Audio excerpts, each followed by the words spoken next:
Minä olen feministi ja haluan myöskin tehdä feminististä politiikkaa.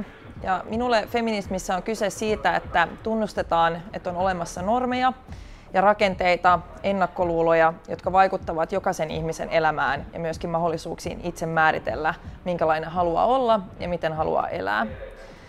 Ja yksi tämmöinen keskeinen normi, mikä on olemassa, liittyy meidän sukupuolijärjestelmään.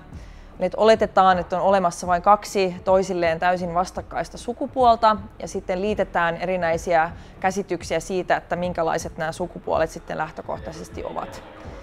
Ja toinen tämmöinen keskeinen normi on hetero-olettamus, eli oletetaan, että kaikki ihmiset elävät lähtökohtaisesti heteroseksuaalisissa parisuhteissa. Ja feminististä politiikkaa sitten tarkoittaa sitä, että pyritään poliittisin päätöksin edesauttamaan tällaisten normien muuttamista ja murtamista.